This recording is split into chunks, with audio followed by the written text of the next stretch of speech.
يا أيها الذين آمنوا إذا نودي للصلاة من يوم الجمعة فاسعوا إلى ذكر الله وذروا البيع. إن الحمد لله نحمده ونستعينه ونستغفره ونعوذ بالله من شرور أنفسنا ومن سيئات أعمالنا.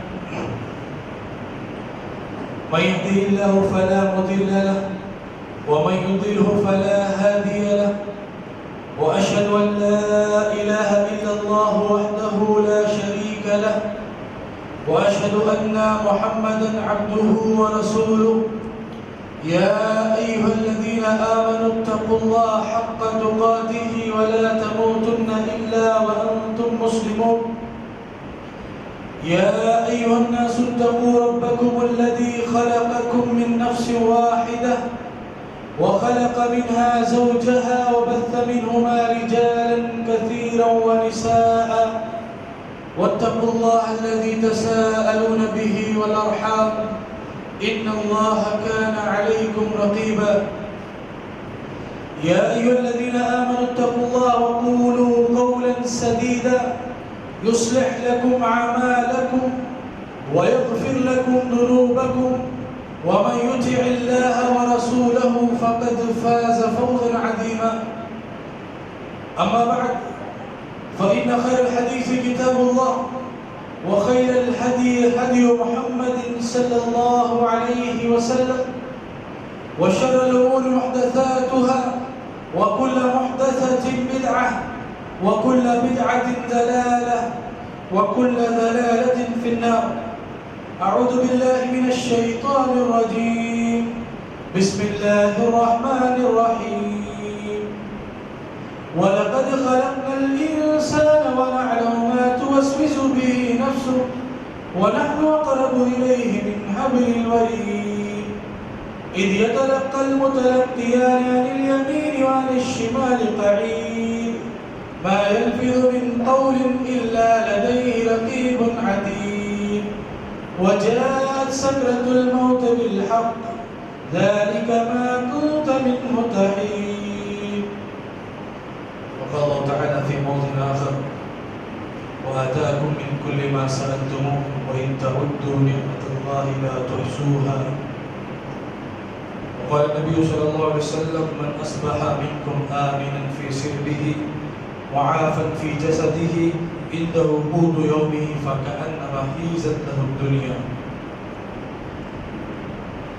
حاضرین جمعہ، بزرگوں، نوجوانوں، پردہ نشین مائیں اور بہنیں، ہر قسم کی حمد و ثنا، بڑائی بزرگی اس اللہ وحدہ لا شریک کے لیے لائق اور مناسب ہے، جس نے ہمیں پیدا کیا، ہمیں اسلام کی نعمت سے، توحید کی نعمت سے مالا مال کیا، اور ہمیں ہمارے گھر میں، ہمارے شہر میں امن و سکون، عافیت اور چین کی زندگی میسر کی۔ بعدہ درود و سلام کی بارش ہو تمام انبیاء کرام پر، خصوصاً ہمارے آخری نبی جناب محمد رسول اللہ صلی اللہ علیہ وسلم پر۔ حضرت خطبہ مسنونہ کے بعد ایک آیت کریمہ تلاوت کی۔ اس آیت میں اللہ رب العالمین نے فرمایا: وَآتَاكُم مِّن كُلِّ مَا سَأَلْتُمُوهُ، کہ ہم نے تم کو ہر وہ چیز عطا کی جو تم نے مانگا۔ وَإِن تَعُدُّوا نِعْمَةَ اللَّهِ لَا تُحْصُوهَا، اور اگر تم اللہ رب العالمین کی نعمتوں کو شمار کرنا چاہو، گننا چاہو، کاؤنٹ کرنا چاہو، تو اللہ کی نعمتوں کو شمار نہیں کر سکتے۔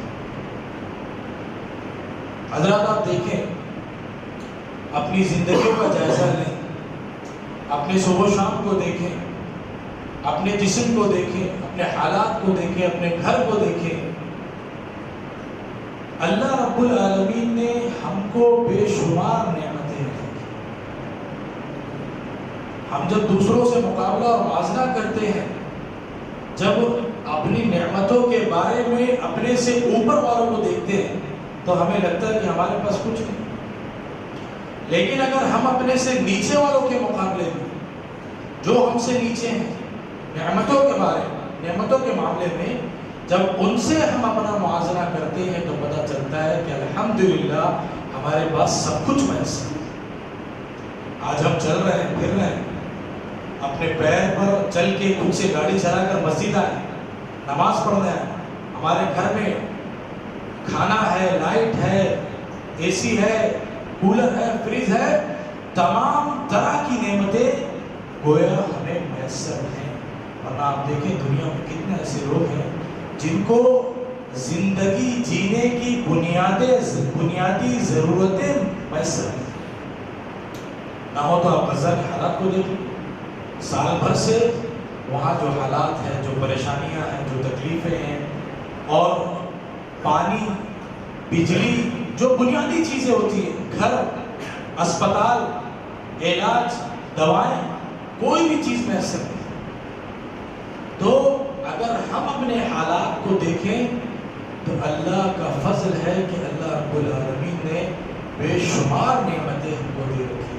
تو وہی اللہ رب العالمین نے کہا کہ اگر تم چاہو تب بھی اللہ رب العالمین کی نعمتوں کو شمار نہیں کر سکتے، گن نہیں سکتے۔ انہی نعمتوں میں سے ایک نعمت، جو نعمتیں ہم پر اللہ نے دی ہیں، عنایت کی ہیں، ان میں سے اہم نعمت امن و سکون اور عافیت ہے۔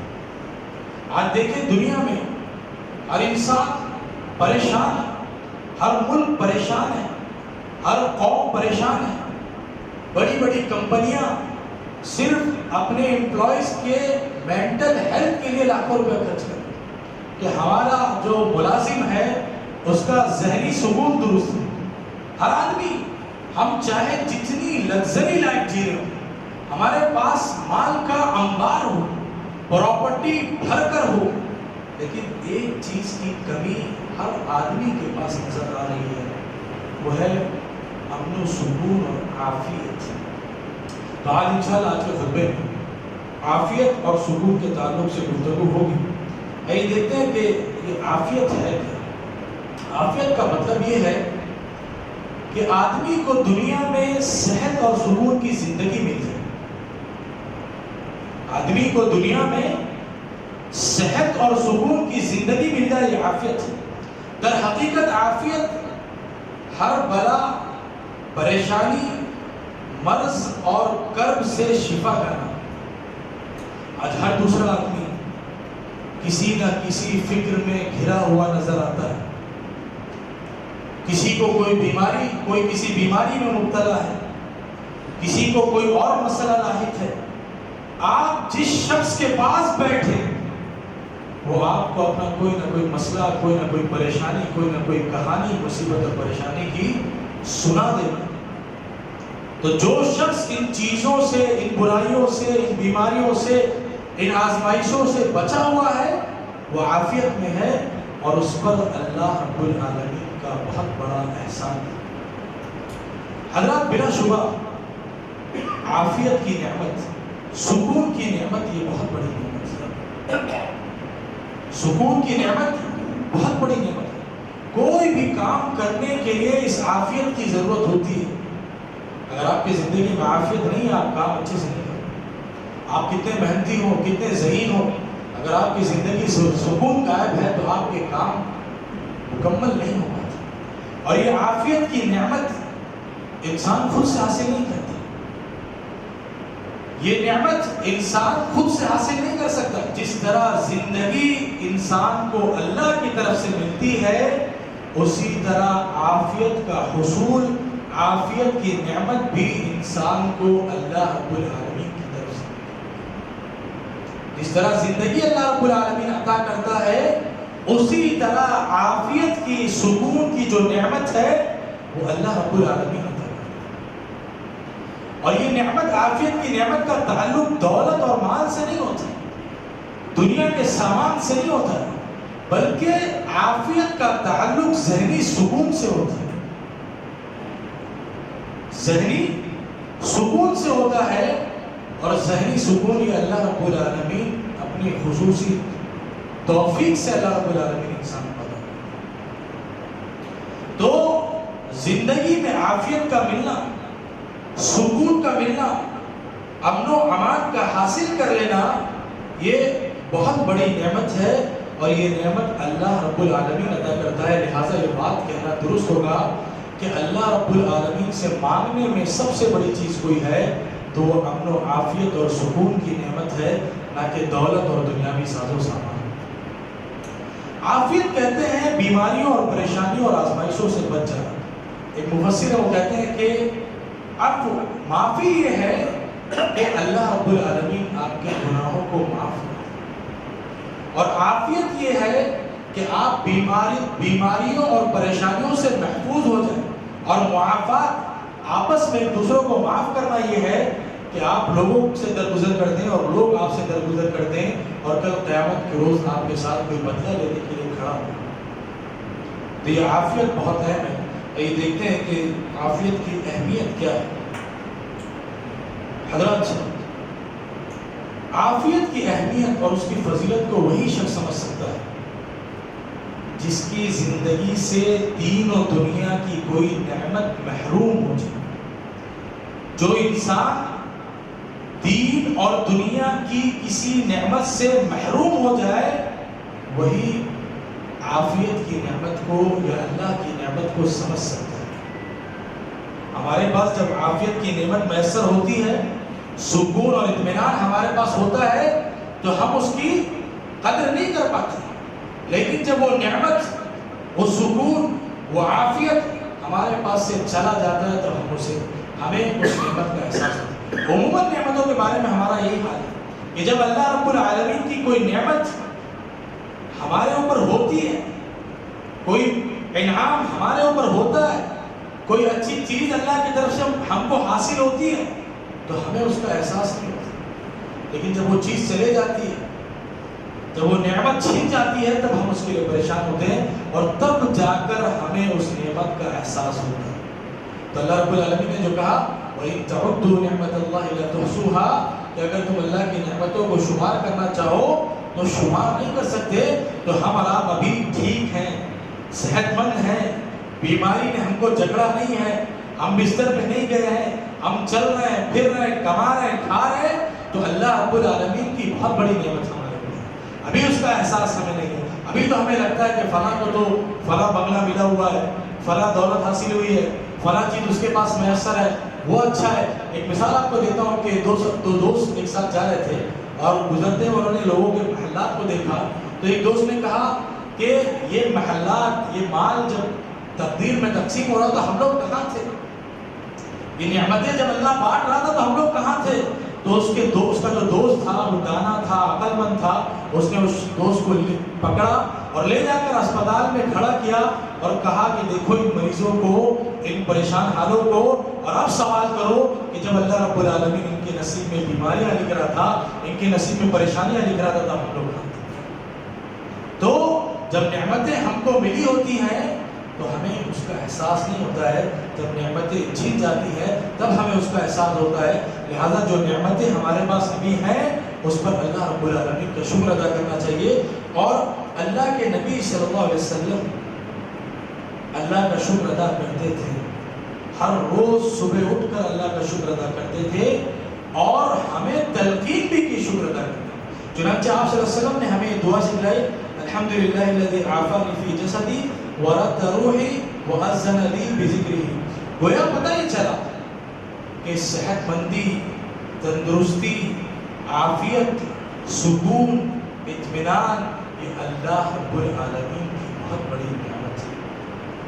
ہمیں آج میسر ہے تو ہمیں نہیں لگتا۔ آج جو آدمی ہم میں سے آج کل میں جو اسپتال سے آیا ہوگا اور اس کا کوئی مریض وہاں پر قید رہا ہوگا اور وہ یہاں سے وہاں اس کا روٹین چینج ہو گیا ہوگا، وہ اپنے گھر میں آرام سے رہ رہا تھا، فری میں رہ رہا تھا، سہولت کے ساتھ رہ رہا تھا، وہی راتیں جو اپنے گھر میں فری میں گزار رہا تھا، اسپتال میں ایک رات گزارنے کی اس کو کئی ہزار ادا کرنے پڑے، تب اس کو احساس ہوا کہ وہ سکون، وہ اطمینان جو گھر میں حاصل تھا وہ کتنی بڑی نعمت تھی۔ تو اللہ کا شکر ادا کرنا چاہیے اگر ہمیں نعمتیں ملی ہیں عافیت کی، سکون کی، اور اس عافیت کا سوال بھی اللہ سے کرنا چاہیے۔ عافیت اللہ سے مانگنا چاہیے، طلب کرنا چاہیے. اللہ نے عافیت طلب کرنے کا حکم دیا ہے. چنانچہ اللہ کے رسول صلی اللہ علیہ وسلم کے چچا حضرت عباس آپ کے پاس آئے، آپ سے سوال کیا کہ اللہ کے نبی صلی اللہ علیہ وسلم مجھے کوئی ایسی چیز بتا دیجئے، ایسی دعا بتا دیجئے جو میں اللہ سے بار بار مانگتا ہوں. اللہ کے رسول صلی اللہ علیہ وسلم نے کہا کہ تم اللہ سے عافیت مانگو. چچا چلے گئے، کچھ دن رکے، پھر آئے اور پھر سوال کیا کہ اللہ کے رسول صلی اللہ علیہ وسلم مجھے بتائیے کوئی ایسی چیز کہ میں اللہ سے بار بار مانگتا ہوں. اللہ کے رسول صلی اللہ علیہ وسلم نے کہا کہ تم دنیا اور آخرت میں اللہ سے عافیت مانگو. تو ہمیں اور آپ کو اپنی زندگی میں، اگرچہ ہماری زندگی میں عافیت ہے، تب بھی ہمیں بار بار اللہ رب العالمین سے دنیا اور آخرت میں عافیت کا سوال کرتے رہنا چاہیے. یہ عافیت کی نعمت، یہ سب سے بڑھ کر نعمت ہے.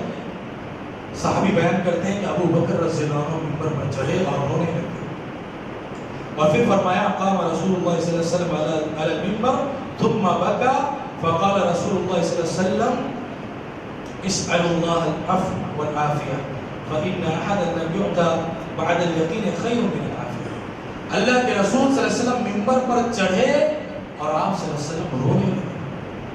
آدمی روتا کب ہے؟ جب کوئی مسئلہ سنگین ہو، اہم ہو. جب کوئی مسئلہ اہم ہوتا ہے تب انسان روتا ہے. اللہ کے رسول حضرت ابو بکر منبر پر چڑھے، رونے لگے، اور پھر کہا کہ اللہ کے رسول صلی اللہ علیہ وسلم منبر پر چڑھے، رونے لگے، اور فرمایا کہ لوگوں اللہ سے عفو، معافی اور عافیت طلب کرو، کیونکہ تمہیں ایمان کے بعد جو سب سے بہترین چیز عطا کی گئی ہے یا کی جاتی ہے وہ عفو اور عافیت ہے، معافی اور عافیت ہے. اللہ تعالیٰ تم کو معاف کر دے اور تمہاری زندگی میں اللہ رب العالمین عافیت عطا کر دے، یہ سب سے بڑی چیز ہے. تو یہ عافیت کی نعمت سب سے بڑی نعمت ہے. آپ دیکھیں میرا زندگی میں عافیت نہیں ہے، سکون نہیں، امن نہیں ہے، چین نہیں ہے.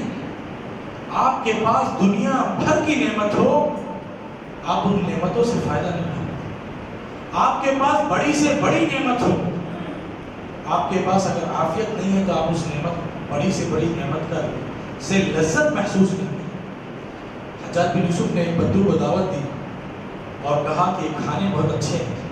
اس بدو نے کہا کہ کھانے اچھے نہیں ہیں، تمہارے باورچی نے، نان بھائی نے کھانا اچھا نہیں بنایا، بلکہ اس کھانے کو عافیت اور سکون نے اچھا بنایا. یہاں جو سکون ہے، جو عافیت ہے، اس کی وجہ سے وہ کھانا اچھا ہے. آپ کسی جگہ جائیں کھانا کھانے، کوئی ریسٹورنٹ ہے، کوئی ہوٹل ہے، کوئی ڈھابا ہے، اچھے سے اچھا کھانا دے، اگر بیٹھنے کا انتظام اچھا نہیں، سکون سے کھانے کا انتظام نہیں، تو کھانا کھانے میں مزہ نہیں آتا. بڑھیا سے بڑھیا کھانا ہو، اگر آپ کو کھڑے رہ کر کھانا پڑے تو مزہ نہیں آتا. لیکن آپ کسی ایسی جگہ جائیں، کھانا تھوڑا اچھا کم ہو، وہاں کا ایمبینس اچھا ہو، بیٹھنے کا انتظام اچھا ہو، اے سی اچھی چل رہی ہو، ویٹر فٹافٹ آپ کی بات سن رہے ہو، تو آپ کو اچھا لگتا ہے. کیوں؟ کیونکہ وہاں کا جو سکون ہے، جو عافیت ہے، اس کے ذریعے سے وہاں کا کھانا اچھا ہو. تو وہی بدو نے کہا کہ تمہارے باورچی اور نان بھائی نے تمہارے کھانے کو اچھا نہیں بنایا، بلکہ تمہارے یہاں جو عافیت ہے، جو سکون ہے، جو اطمینان ہے، اس کے ذریعے سے، اس نعمت کے ذریعے سے یہ باقی نعمتیں اچھی ہیں. تو پتہ کیا چلا کہ اگر ہمارے پاس بڑی سے بڑی نعمت ہے